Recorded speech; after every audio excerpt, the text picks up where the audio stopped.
اگر کسی صحابی کی نیت پر حملہ کیا جائے تو یہ اصل میں کام ہے، حملہ ہے حضور پر کہ وہ تربیت دے نہیں سکے اپنے ساتھیوں کو، معاذ اللہ سما اس زوال کے عمل کو روکنے کے لیے حضرت حسین میدان میں آئے.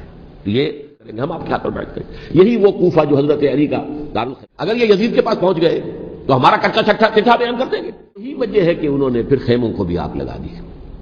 بھائی یہی خطرہ حسین کو تھا رضی اللہ تعالیٰ عنہ کہ مجھے یزید تک پہنچنے نہیں دیں گے، پہلے قتل کر دیں. لوگ حضرت حسین پر بھی الزام لگاتے ہیں کہ اقتدار کی ہوس اور طلب کے اندر انہوں نے یہ سارا.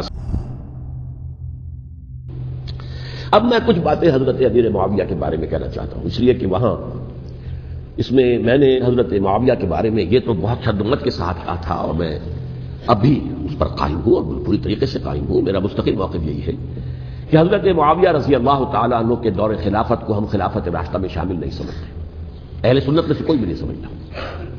لیکن اس کے ساتھ میں نے حضرت امیر معاویہ کے کچھ مناقب بھی بیان کیے تھے تاکہ پلڑا جو ہے ترازو کا اس کے دونوں پلڑے سامنے آ جائیں. لیکن یہ وہ حصہ میرے اس بیان کا نکال دیا گیا، ختم کر دیا گیا. یہ میں نہیں جانتا کہ اس میں کیا مصلحت دیکھی گئی ہے. اس میں تو کسی کے لیے کوئی معاملہ ایسا نہیں تھا کسی کے جذبات کو جو ہے وہ ٹھیس پہنچانے والا. کیونکہ میں نے کہا وہ خلیفہ راشد نہیں تھے، صاحب میں نے کہا، بلکہ وہ دور ملوکیت کا آغاز ان سے ہو گیا ہے. بلکہ جب ایک صاحب نے یہ کہا کہ کربلا کے بعد سے دور ملوکیت آ رہی تھی تو میں نے کہا نہیں جناب، دور ملوکیت تو 20 سال پہلے پوری ہو چکی تھی، شروع ہو چکی تھی. حضرت امیر معاویہ کے بھی 20 سال جو ہے وہ دور ملوکیت میں شمار ہیں. انہیں کسرى العرب بھی کہا گیا، عرب کے کسرا جو شہنشاہ ایران کا خطاب تھا، حضرت معاویہ رضی اللہ تعالیٰ عنہ کو کسرى العرب کہا گیا، عرب کا کسرا یہ. لیکن دوسری طرف یہ ہے کہ وہ صحابی رسول ہیں رضی اللہ تعالیٰ، حضور کے برادر نسبتی بھی ہیں، حضور کے صالح ہیں. ان کی ہمشیرہ ام حبیبہ حضور کی زوجہ محترمہ ہیں، ام المومنین ہیں ام حبیبہ رضی اللہ تعالیٰ عنہ. پھر کس قدر معتمد آ رہے تھے حضور کے کہ کاتبان وحی میں شامل تھے. وحی کی کتابت کرنے والے چند لوگ تھے جنہیں کہ حضور کہتے تھے کہ اب یہ آیت لکھ لو، ان میں سے ایک امیر معاویہ بھی رضی اللہ تعالیٰ. تو بڑے توازن کی ضرورت ہے. دیکھیے صحابہ کرام کا جہاں تک تعلق ہے، اہل سنت کا موقف یہ ہے کہ صحابہ تو کلہم عدول، صحابہ سب کے سب نیک نیت ہیں اور ان کی روایت جو ہے قبول کی جائے گی، رد نہیں کی جائے گی، ان پر کوئی جرح و تعدیل نہیں ہوگی. اس لیے کہ ان کا تزکیہ محمد رسول اللہ صلی اللہ علیہ وسلم نے کیا تھا. لہذا یہ تو ہو سکتا ہے کہ کسی صحابی سے کوئی خطا ہو جائے، لیکن وہ خطا اجتہادی ہوگی، نیت کی خطا نہیں ہوگی، نیت کی غلطی نہیں ہوگی. اگر کسی صحابی کی نیت پر حملہ کیا جائے تو یہ اصل میں کام ہے، حملہ ہے حضور پر کہ وہ تربیت دے نہیں سکے اپنے ساتھیوں کو، معاذ اللہ ثم معاذ اللہ ثم معاذ اللہ، وہ تزکیہ کر ہی نہیں سکے. 3 جگہ جو قرآن میں آیا ہے یتلو علیہم آیاتہ ویزکیہم، تو کیا تزکیہ کیا؟ اگر ان کے قریب ترین ساتھی جو تھے، اگر ان کے اندر بھی بدنیتی تھی اور دنیا کی طلب تھی اور دنیا کے اندر اقتدار حاصل کرنے کا جذبہ تھا تو پھر کیا تزکیہ کیا؟ معاذ اللہ ثم معاذ اللہ. لہذا صحابہ سب کے سب عدول ہیں اور ان سے اختلاف ممکن ہے لیکن ان کی نیت پر حملہ نہیں ہو سکتا. تو حضرت امیر معاویہ کی شخصیت ایک چیز ہے، آپ کا دور خلافت دوسری چیز ہے. شخصیت کے اعتبار سے صحابی رسول ہیں، برادر نسبتی ہیں حضور کے صلی اللہ علیہ وسلم. اور پھر یہ کہ اس قدر معتمد علیہ ہے صحابہ میں سے کہ وہ کاتبان وحی، یہ عام آدمی کے کرنے کا کام نہیں تھا جو وحی کی کتابت کرے، اللہ کے کلام کی. البتہ یہ ہے کہ جیسا کہ میں نے عرض کیا ان کا دور خلافت راشدہ نہیں ہے، وہ ملوکیت کا دور ہے. یہ میں نے جب عرض کیا، میں نے ایک صاحب نے جب یہ کہا کہ ملوکیت شروع ہو رہی تھی، میں نے شروع نہیں ہو رہی تھی، ملوکیت تو 20 سال پہلے شروع ہو چکی تھی. اسی طریقے سے ایک صاحب نے کہا تھا اسلام کو قائم کرنے کے لیے حضرت حسین میدان میں آئے. میں نے کہا یہ بھی غلط ہے، اسلام تو 60 سال پہلے قائم ہو چکا تھا. نبی اکرم صلی اللہ علیہ وسلم کے دست مبارک سے اسلام قائم ہو گیا. جاء الحق وزهق الباطل ان الباطل كان زهوقا. پھر 30 برس تک وہ کامل شکل کے اندر قائم رہا. تو اسلام جو ہے در حقیقت اب قائم کرنے والی بات نہیں تھی. البتہ اس کے اندر زوال شروع ہو گیا تھا. اس زوال کے عمل کو روکنے کے لیے حضرت حسین میدان میں آئے. یہ چیز کو صحیح تاریخی پرسپیکٹو میں رکھنا. تو جس طرح سے دین کو قائم کرنے کے لیے دین قائم تو کیا محمد رسول اللہ صلی اللہ علیہ وسلم والذین معہ رضی اللہ تعالیٰ عنہ نے کیا تھا. ہاں اب جو ہے وہ اپنی اس شاندار حیثیت سے نیچے گرنے لگا تھا. وہ میں بعد میں عرض کروں گا کہ میں نے اسے کیا عرض کیا تھا کہ یہ اس زوال کو روکنے کے لیے کسی طریقے سے یہ اپنی اصل حقیقت میں قائم رہے. یہ حضرت حسین رضی اللہ تعالیٰ عنہ کی سعی تھی. اچھا، حضرت امیر معاویہ کے جو 20 سال ہیں وہ پورے امن، سکون، اطمینان، کوئی جھگڑا، کوئی فساد، کوئی اختلاف، کوئی باہمی خاندانی، کچھ 20 سال. یہ بھی تاریخ کی بڑی چشم کشا حقیقت ہے جو عام طور پر لوگوں کے علم میں نہیں ہے. سبائی بھی دبتے رہے. حضرت امیر معاویہ کی حکومت اتنی مضبوط تھی، کنٹرول، کہ ان کو کچھ سر اٹھانے کا موقع نہیں ملا. موجود تھے، دبکے رہے. جیسے کہ میں نے کہا ریولیوشن کے آخری مرحلے پر آ کر جو مخالفین ہیں وہ دب جاتے ہیں کہ پھر دیکھیں گے موقع ملے گا تو پھر لیں گے ان سے حساب کتاب. 20 سال رہے ہیں پورے امن کے. 10 سال کے بعد یعنی درمیان میں ہے حضرت امیر معاویہ کا عہد خلافت. ایک صحابی جو کہ بزرگ صحابہ میں سے ہیں، مغیرہ ابن شعبہ رضی اللہ تعالی عنہ، وہ آتے ہیں اور وہ کہتے ہیں کہ دیکھیے امیر المومنین، کتنی بڑی خانہ جنگی رہی تھی مسلمانوں کی آپس میں، اور اب بھی اگر آپ کسی کو نامزد کیے بغیر چھوڑ گئے امت کو تو پھر خانہ جنگی ہو جائے. 1 لاکھ اس وقت جو ہے وہ ہلاک ہوئے تھے، نہ معلوم اب کتنے ہلاک. لہذا آپ اپنی زندگی ہی میں نامزد کر دیجئے کسی کو خلیفہ، ولی عہد بنا دیجئے. حضرت امیر معاویہ نے ابتداءً جو ہے انکار کیا نہیں، لیکن ان کے دلائل ایسے تھے وزنی، اور میں سمجھتا ہوں کہ وہ بات صحیح تھی جو مغیرہ ابن شعبہ نے کہی، اس لیے کہ اب صحابہ کرام میں سے جو کبار صحابہ تھے وہ تو سب دنیا سے رخصت ہو چکے تھے. اب تو یا صغار صحابہ رہ گئے تھے جو حضور کے زمانے میں بچے تھے، حضرت حسن، حضرت حسین، عبداللہ ابن زبیر، یہ بچے تھے نا، یا تو وہ تھے، اور یا بالکل نو مسلم تھے. اور نو مسلموں میں بڑی تعداد وہ تھی جو ایرانیوں کی تھی، شامیوں کی تھی، ادھر کی تھی، ادھر کی تھی. تو ان کو تو ظاہر بات ہے کہ تربیت نبوی سے کیا خلافت راشدہ سے بھی اکثر و بیشتر کو کوئی حصہ ملا ہی نہیں. تو اس صورت میں اب وہ اعلیٰ ترین معیار پر حکومت کے نظام کو قائم کرنا ممکن نہیں ہے. کوئی قبائلی عصبیت جب تک حکومت کی پشت پر نہیں ہوگی حکومت مستحکم نہیں ہوگی. یہ گویا کہ ایک جس کو کہتے ہیں کہ حقیقت بینی، واقعیت پسندی، ایک آئیڈیلزم ہے اور ایک ریئلزم ہے کہ آپ فیکٹس آن دی گراؤنڈ کو غور کریں، سوچیں اس کے اوپر اور پھر کوئی فیصلہ کریں. اس اعتبار سے پھر حضرت امیر معاویہ نے بات مان لی اور بیعت لے لی لوگوں سے حضرت یزید کے لیے کہ یہ خلیفہ ہوں گے میرے بعد. اس کو ولی عہدی کہتے ہیں. اچھا، اس وقت 5 افراد ایسے تھے کہ جنہوں نے اس سے اختلاف کیا. یہ بات بہت اہم ہے. میرا کتابچہ ہے سانحہ کربلا، اس کے کچھ نسخے آج یہاں ہوں گے، آپ لوگ پڑھیے اسے غور سے اور پھیلائیے تاکہ حقیقت سامنے آئے. 5 افراد کون تھے جو ہونے چاہیے؟ ابو بکر فوت ہو گئے، ان کے بیٹے عبد الرحمن ابن ابی بکر. عمر فوت ہو گئے، ان کے بیٹے عبداللہ ابن عمر. عباس فوت ہو گئے، ان کے بیٹے عبداللہ ابن عباس. زبیر فوت ہو گئے، ان کے بیٹے عبداللہ ابن زبیر. اور حضرت حسن جو ہے ان کا انتقال ہو چکا تھا، حضرت علی کے بیٹے حضرت حسین رضی اللہ تعالیٰ عنہ اجمعین.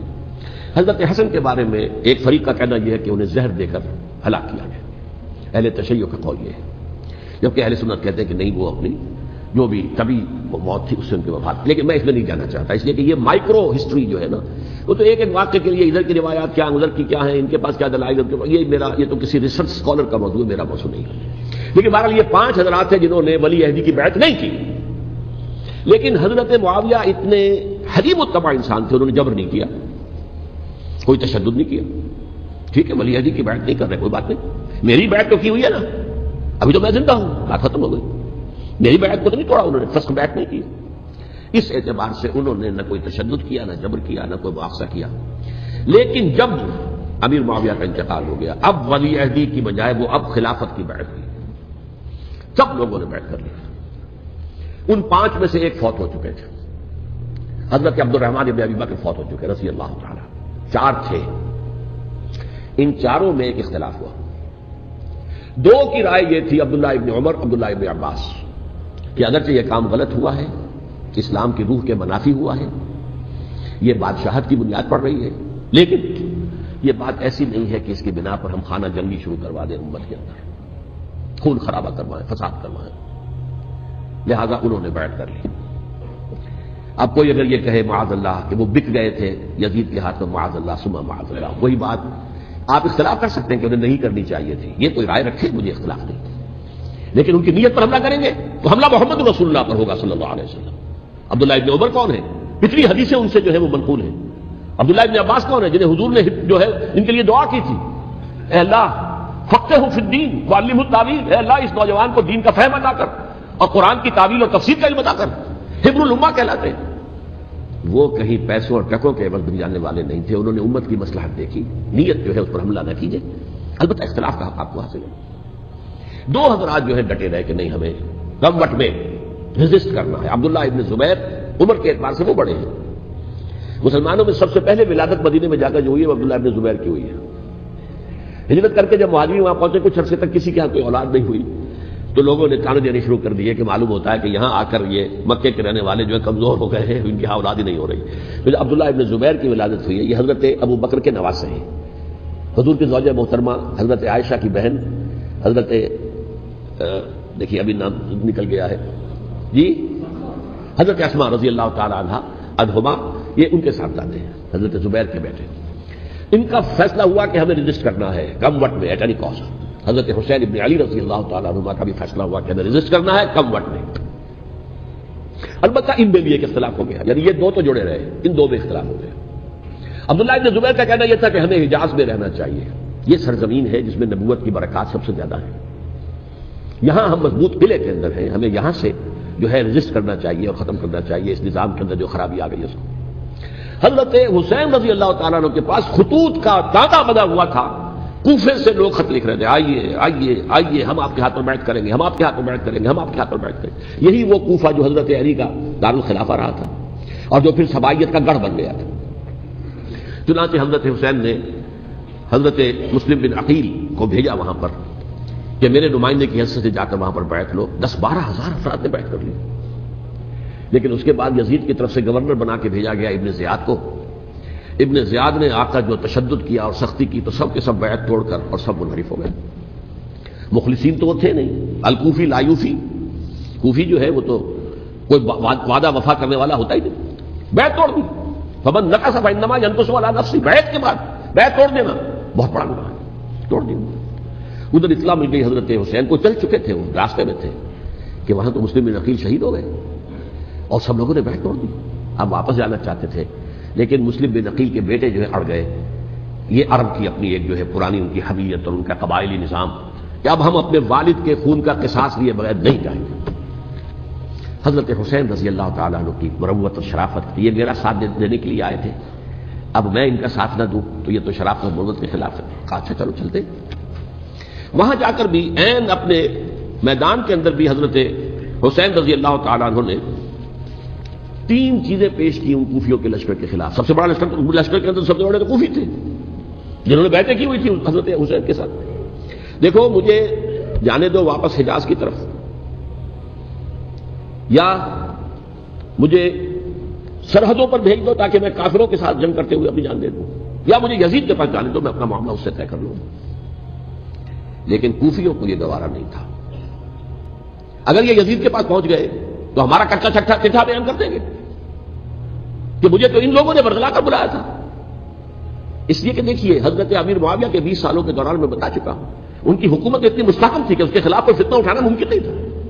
اب کیونکہ چینج اوور ہوا تھا، اور چینج اوور میں آپ کو معلوم ہوتا ہے کہ ایک جس کو کہتے ہیں every thing is in the melting پاٹ، ابھی تو یہ درمیان کے اندر معاملہ ہے، تو انہیں موقع ملا، سر اٹھایا حضرت حسین رضی اللہ تعالیٰ عنہ کو، جو خطوط لکھے جس کے کہ تھیلے کے تھیلے اور بوریوں کی بوریاں بھری ہوئی حضرت حسین کے ساتھ تھی، وہ کہا کہ آئیے ہم آپ سے بیعت کریں گے۔ انہوں نے نہیں مانا، اور اصل میں حضرت حسین کے قاتل وہ کوفی تھے، وہ بزدل، وہ منافق، جنہوں نے بیعت کر کے بیعت توڑی۔ اور اب وہ آ گئے کہ اگر یہ حسین رضی اللہ تعالیٰ عنہ بچ کر کہیں یزید کے پاس پہنچ گئے تو پھر ہمارا کچا چٹھا جو ہے وہ سامنے آ جائے گا اور ہماری پھر شامت آ جائے گی۔ لہٰذا انہوں نے قتل کیا حضرت حسین کو رضی اللہ تعالیٰ۔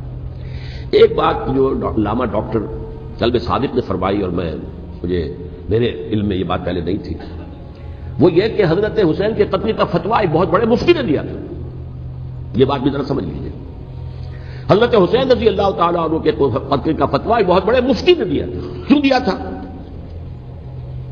اس لیے کہ حضور کی احادیث موجود ہیں کہ جب ایک شخص کی ایک خلیفہ کی بیعت ہو جائے تو دوسرا اگر کھڑا ہو تو اسے قتل کر دو، کھلی حدیث۔ اسی لیے ایک بہت بڑے مفسر بھی ہیں، فقیہ بھی ہیں، قاضی ابن العربی رحمۃ اللہ علیہ، ایک ابن عربی ہیں الف لام کے بغیر، ابن عربی، وہ بہت بڑے صوفی ہیں، فلسفی ہیں، اندلس کے ہیں۔ یہ قاضی ابن العربی ہیں جنہوں نے قرآن کی تفسیر لکھی ہے اس اعتبار سے کہ صرف ان آیات کی تفسیر جن سے کہ فقہی احکام جو ہے ان کا استنباط ہوتا ہے۔ یہ 2 تفسیریں اس طور سے لکھی گئی ہیں قرآن مجید کی، احکام القرآن ان کا نام ہے دونوں کا، جن میں سے ایک جو ہے قاضی ابن العربی کی ہے۔ ان کا ایک جملہ نقل ہوتا ہے، قتل الحسین بسیف جدہ، حسین قتل ہو گئے اپنے ہی نانا کی تلوار سے۔ وہ تلوار کیا تھی؟ جب کسی کی بیعت ہو چکی ہو پھر کوئی کھڑا ہو مدعی خلافت، میرے نزدیک حضرت حسین مدعی خلافت نہیں تھے۔ یہ بات اس وقت سامنے لوگوں کے نہیں آئی، بلکہ حکومت نے یہ باور کرا دیا کہ یہ تو باغی ہے، یہ مدعی ہے خلافت کے، انہوں نے تو دعویٰ نہیں کیا خلافت۔ وہ تو صرف اس عمل کو روکنے کے لیے میدان میں آئے تھے. اور اس بات کو اچھی طرح سمجھ لیجئے کہ اس وقت تک یہ جو تصور آج ہمارے پاس ہے کہ ریاست علیحدہ ہے، حکومت علیحدہ ہے، state of Pakistan, we are loyal to the state of Pakistan, ہم ریاست پاکستان کے وفادار ہیں، گورنمنٹ آف پاکستان کے وفادار نہیں ہے. We are not loyal to the government. Government تو کبھی بے نظیر کی تھی، ہم اس کے خلاف تحریک چلا رہے تھے، یا کبھی کسی اور کی تھی اس کے خلاف تحریک چل رہی ہے، یا کبھی ضیاء الحق کی تھی اس کے خلاف تحریک چل رہی ہے. گورنمنٹ کو بدلنا تو عوام کا حق ہے آج، اس وقت نہیں تھا. اس وقت ریاست اور حکومت کا کوئی فرق نہیں تھا. لہذا جو حکومت سے اختلاف کرے گویا کہ باغی ہے. یہ ہے اصل میں وہ پیچیدہ مسئلہ کہ کیوں کسی مفتی نے فتویٰ دے دیا. اس لیے کہ اس وقت تک ریاست اور حکومت کا فرق واضح نہیں تھا دنیا پر. یہ تو ابھی کچھ 100-150 سال کی بات ہے کہ آج ہمارا جو پولیٹیکل سائنس کا ایوولوشن ہوا ہے وہ اسٹیج تک پہنچ گیا ہے کہ اسٹیٹ علیحدہ ہے، حکومت علیحدہ ہے. حکومت تو اسٹیٹ کے 3 آرگنز میں سے ایک آرگن ہے. ایڈمنسٹریشن حکومت کی ہے، جوڈیشری ہے اور لیجسلیچر ہے. 3 آرگنز ہیں بڑے بڑے، ان میں سے ایک ہے. تو حکومت کو بدلنا تو عوام کا حق ہے، چاہے وہ ووٹ کے ذریعے بدلے، چاہے ایجوکیشن، اگر پورا من ایجوکیشن ہے اس سے حکومت کو بدلنے کا حق حاصل ہے دستوری طور پر ہر اعتبار سے. اس وقت یہ نہیں تھا. لہذا صورتحال یہ بن گئی کہ حکومت وقت نے باور کرا دیا مسلمانوں کو. ورنہ سوچئے نواسۂ رسول کو قتل کرنا کوئی آسان کام تھا. آخر سب کلمہ گو تھے کہ نہیں تھے؟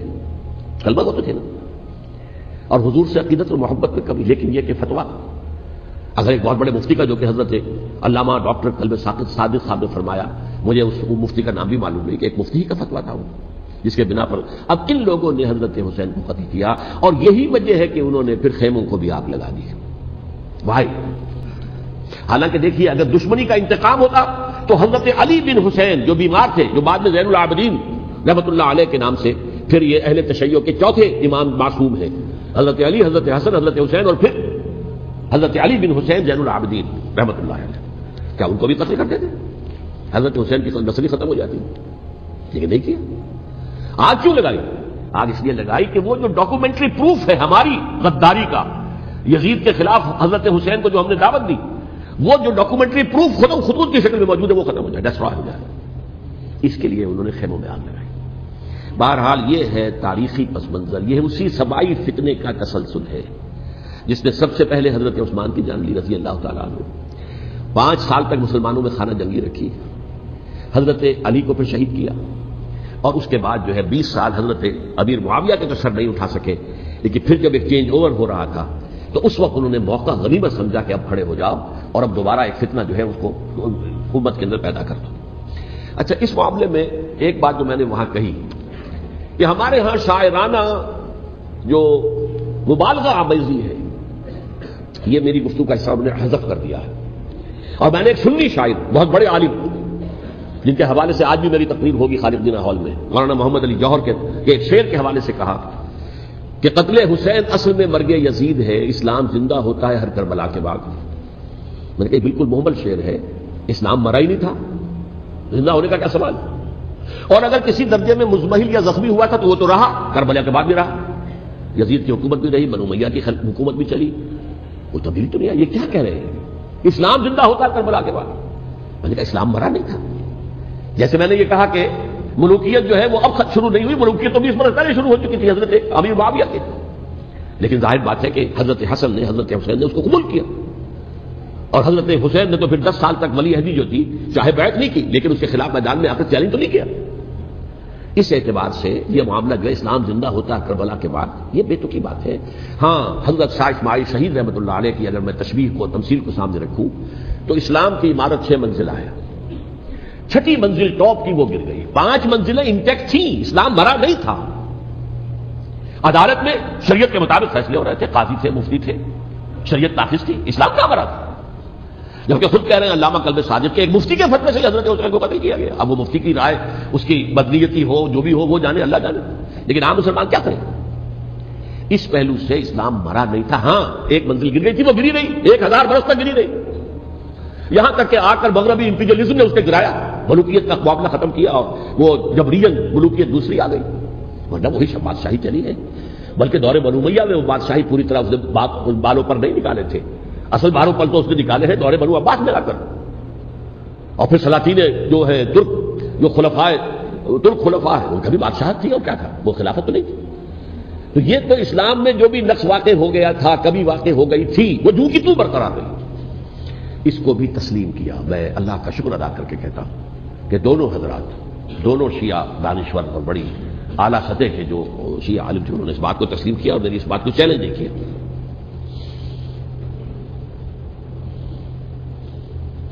اصل میں تیسری بات میں نے یہ کہی کہ دیکھیے حضرت حسین رضی اللہ تعالی عنہ کی اس شہادت کے بعد، اس کے بعد واقعہ حرہ بھی ہوا، جو واقعہ کربلا سے بھی بعض اعتبارات سے زیادہ بھیانک اور زیادہ گھناؤنا واقعہ بنو امیہ کی تاریخ ہے، جس کو لوگ جانتے ہی نہیں۔ مدینہ کے کچھ لوگوں نے بغاوت کی اور انہوں نے اس کے خلاف فوج بھیجی، اور فوج کو جو مدینہ فتح کر دیا، 3 دن کے لیے حلال کر دیا، جو چاہو کرو، یہاں جسے چاہو مارو، جسے چاہو لوٹو، جس کا گھر چاہو برباد کرو، جس عورت کو چاہو ریپ کرو۔ اور یہ مدینہ النبی کے اندر ہوا، تو کاٹ کھانے والی ملوکیت کے اندر بہت سے واقعات ہوئے۔ عبداللہ ابن زبیر کھڑے ہوئے، انہوں نے حکومت قائم کی تھی، لیکن یہ کہ وہ تو 6 سال کے لیے کامیاب نہیں رہے، ایک حکومت قائم کی، بنو امیہ کے ہاتھ پر بیٹھ نہیں کی، بالآخر ان کی حکومت بھی ختم ہو گئی۔ پھر حضرت زید کھڑے ہوئے، انہوں نے بغاوت کی، وہ بھی ناکام رہ گئے۔ پھر بنو عباس میں کھڑے ہوئے حضرت نفس زکیہ، حضرت حسن رضی اللہ تعالیٰ عنہ کی اولاد میں سے، وہ بھی ناکام ہو گئے، شہید ہو گئے۔ پھر یہ سمجھ لیا گیا کہ اب یہ جہاں تک 6ٹھی منزل ہے وہ تو دوبارہ تعمیر نہیں ہو سکتی، یہ تو جس کی لاٹھی اس کی بھینس، جس کے پاس طاقت ہوگی اس کی حکومت ہوگی، جس کا قبیلہ زیادہ قوی ہوگا، جس قبیلے میں زیادہ عصبیت ہوگی، مضبوط ہوگا، متحد ہوگا، طاقتور ہوگا، اسی کی حکومت ہوگی۔ البتہ اس کے نیچے لوگوں کے اخلاق کی اصلاح کرو۔ صوفیاء کرام نے وہ کام اپنے ذمہ لیا، اور بالکل وہی کام ہے کہ جو ائمہ اہل بیت کرتے رہے۔ حضرت حسن کی اولاد میں، پھر حضرت علی بن حسین رضی اللہ عنہ، حضرت حسین کی اولاد میں، پھر امام محمد باقر، امام محمد جعفر صادق، اور اس کے بعد بھی 5 اور، کسی نے بغاوت نہیں کی۔ جیسے علماء کرام کام کر رہے تھے اور جیسے صوفیاء کرام کام کر رہے تھے، ایسے ہی وہ مسلمانوں کی علمی تربیت، روحانی تربیت و تزکیہ کر رہے تھے، کسی نے حکومت کو چیلنج نہیں کیا۔ نوٹ کر لیجیے اس بات کو۔ حضرت علی نے بھی چیلنج نہیں کیا تھا، حضرت حسن نے چیلنج نہیں کیا، خود سنا کر لی۔ تو ائمہ اہل بیت جو 12 یہ گنتے ہیں، جن میں سے آخری جو ہے حضرت مہدی کو تو ابھی ظاہر ہونا ہے، ان کے عقیدے کے مطابق وہ روح پوش ہیں، وہ ظاہر ہوں گے، لیکن 11 حضرات کے بارے میں یہ کہ حضرت حسین کے سوا کسی نے بھی چیلنج نہیں کیا مفتی کے نظام، اور حضرت حسین نے بھی اس مغالطے پر کیا کہ کوفی ساتھ دیں گے، اور یہ موقع ہے کہ یہ جو 6ٹھی منزل اسلام کی گر گئی ہے، اسے دوبارہ تعمیر کر دیا جائے۔ انہوں نے خلافت کا دعویٰ نہیں کیا تھا، یہ انہیں عوام کو مغالطے میں مبتلا کیا گیا کہ یہ خلافت کا مدعی ہو کر سامنے آیا۔ جیسا کہ میں نے آپ سے کہا تھا، امیر معاویہ نے حضرت علی کے عہد خلافت میں کبھی خلافت کا دعویٰ نہیں کیا، مدعی خلافت نہیں تھے وہ تو یہ کہتے تھے کہ قاتلان حسین جو ہے، قاتلان عثمان کو سزا دو، قصاص دو، بس۔ اسی طرح حضرت حسین نے بھی، اب دیکھیے اس ضمن میں اس میں کوئی شک نہیں ہے، حضرت حسین رضی اللہ تعالی عنہ کی جو شہادت ہوئی ہے، ان کے ساتھیوں کی، اعزاء و اقارب کی، تاریخ انسانی میں یہ عزم، ہمت، شجاعت، مثابرت، صبر، استقلال، استقامت، اس کی بہت روشن مثال ہے، بہت روشن مثال ہے، بہت روشن مثال ہے۔ لیکن اس سے تاریخ کی رفتار پر کوئی اثر نہیں پڑا۔ وہ جو ملوکیت آ گئی تھی وہ اور گہری سے گہری ہوتی چلی گئی۔ واقعہ کربلا کے بعد تو واقعہ حرہ ہوا، میں نے گنوا دیا، اس سے زیادہ تو میرے خیال میں کہ اور ہمارے لیے لائق شرم جو ہے کوئی واقعہ ہے ہی نہیں اس پہلو سے۔ لیکن حضرت حسین کا ایک، اب ان کو یہ کہ میں مطلب یہ کہ اگر میں ان کے ہاتھ پر بیعت کر لیتا ہوں، جو کہ اس وقت سامنے موجود تھے، کہ یزید کی بیعت تمہارے ہاتھ پر کرتا ہوں، تو گویا کہ اپنے آپ کو سرنڈر کر دیتے۔ وہی خطرہ جو امیر معاویہ کو تھا کہ مجھے وہ تو پہنچنے بھی نہیں دیں گے علی تک رضی اللہ تعالیٰ عنہ، اور مجھے پہلے شہید کر دیں گے، یہی خطرہ حسین کو تھا رضی اللہ تعالیٰ عنہ کہ مجھے یزید تک پہنچنے نہیں دیں گے، پہلے قتل کر دیں گے۔ اور ویسے بھی یہ ایک شرافت، مروت اور حمیت اور غیرت اور عزت نفس کا تقاضا بھی تھا کہ بھائی معاملہ ہے یزید کا، میرا مجھے وہاں جانے دو، اللہ اللہ خیر سے، یو کین اسکورٹ می، میرے دائیں بائیں چلو تاکہ میں کہیں اور بھاگ نہ جاؤں تمہارے خیال میں، مجھے وہاں پہنچا دو، میں وہاں پہ جا کے اس سے معاملہ کر لوں۔ لیکن انہوں نے قتل کیا، اصل قاتلان کوفی، وہی سبائی۔ البتہ یہ ہے کہ اس واقعے کی جو یادگار ہے، اس میں کوئی شک نہیں ہے کہ اس نے مسلمانوں میں سے ایک گروہ کے دل میں قربانی اور شہادت کا جذبہ بہت پیدا کیا، اس میں کوئی شک نہیں۔ اور جس طریقے سے کہ عاشورہ محرم میں یاد منائی جاتی ہے، جس طریقے سے اس نے اہل تشیع کے اندر قربانی کا جذبہ بے انتہا پیدا کر دیا، اگرچہ وہ جذبہ بروئے کار نہیں آتا، اس لیے کہ ان کے ہاں یہ عقیدہ ہے، یہ طے ہے کہ جب تک حضرت مہدی ظاہر نہیں ہوں گے ہم کسی کے خلاف بغاوت نہیں کریں گے۔ یہ پوری تاریخ میں ان کا معاملہ رہا، تمام جو ہے ائمہ اہل بیت کا معاملہ رہا، جب تک مہدی نہیں آتے keep sitting and keep waiting, wait and see, that's آل۔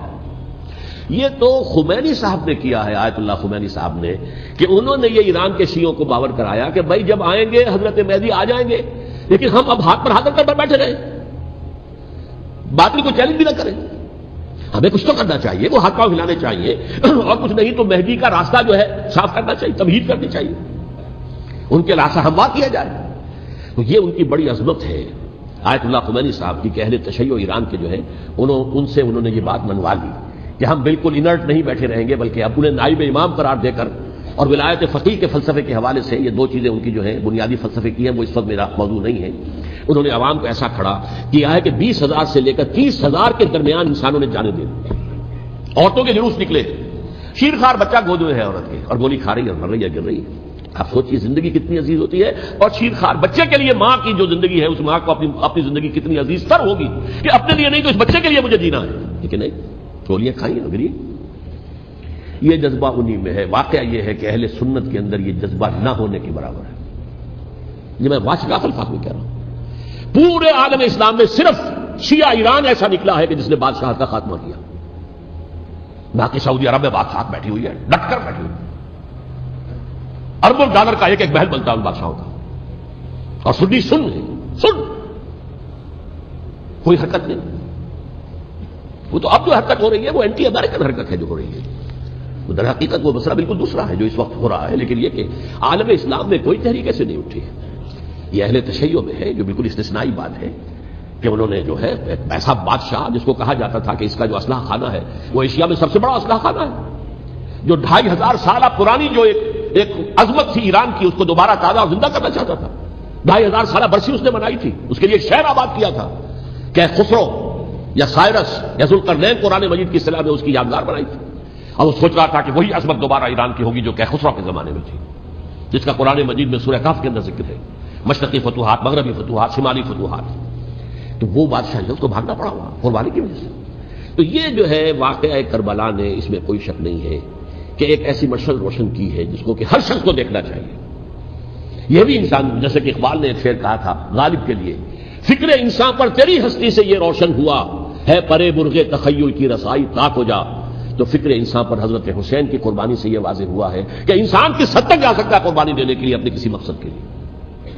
مقصد ان کا جو تھا، میں نے اسی لیے آیت پڑھی تھی، معاذ اللہ ثم معاذ اللہ۔ میں ایک آخری بات جو کہہ رہا ہوں وہ نوٹ کر لیجئے، ایک خاص انتہائی نقطۂ نظر کے عام کیے جانے کی وجہ سے سنیوں میں بھی ایک انتہائی رد عمل پیدا ہوا ہے، ایکسٹریم رائٹسٹ سنیز۔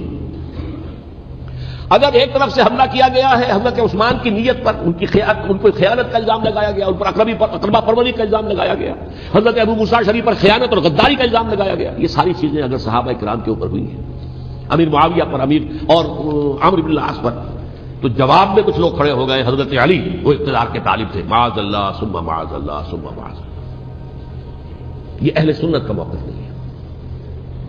حضرت حسین اقتدار کے طالب تھے، ہرگز نہیں، ہرگز نہیں، ہرگز نہیں۔ وہی اصول جو میں نے بتایا تھا سب کے لیے لاگو رہے گا، وہ امیر معاویہ کے لیے ہے تو حضرت علی کے لیے بھی، حضرت حسین کے لیے بھی ہے۔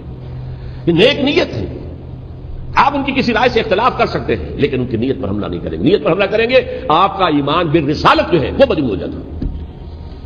یہ رسول کے ساتھ ہے، رسول نے ان کا تزکیہ کیا، یتلو علیہم آیاتہ ویزکیہم، اس کا سارا عمل محمد کا کیا ہوا ہے صلی اللہ علیہ وسلم۔ تو صحابی کے معاملے میں یہ ہمارے ہاں ان کو اہل سنت جو ہے جو معتدل مزاج کے، اور اکثریت ان کی، یہ تو چند لوگ ہیں، ذرا قلم چلا لیتے ہیں تو ان کی بہت سی کچھ چھوٹی چھوٹی کتابیں بھی شائع ہو گئی ہیں بہت، لیکن انہیں اہل سنت نے قرار دیا ناصبی یا خارجی، جیسے خوارج نے کہا تھا حضرت علی بھی کافر ہے اور حضرت ابی معاویہ بھی کافر ہیں، حضرت عمرو بن العاص بھی کافر ہے، معاذ اللہ ثم معاذ اللہ۔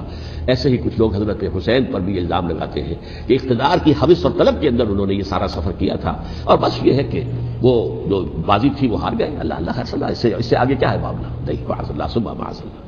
اسی لیے میں نے آیت آج جو پڑھی تھی ایک اور جو بہت بظاہر آپ کو معلوم ہوئی ہوگی، غیر متعلق ہے میرے آج کے عنوان سے، تلک الدار الآخرۃ نجعلھا للذین لا یریدون علوا فی الارض ولا فسادا۔ یہ سورہ قصص کے آخری آیات میں سے، دیکھو یہ آخرت کا گھر جو ہے وہ ہم خاص کر دیں گے ان لوگوں کے لیے جو اس زمین میں اپنے اقتدار کے طالب نہیں ہوتے. زمین میں اقتدار کے طالب ہوگے فساد ہو جائے گا. تم بھی طالب، میں بھی طالب، جھگڑا ہوگا، لڑائی ہوگی، دنگا ہوگا، فساد ہوگا. تلک الدار الآخرۃ نجعلھا للذین لا یریدون علوا فی الارض ولا فسادا.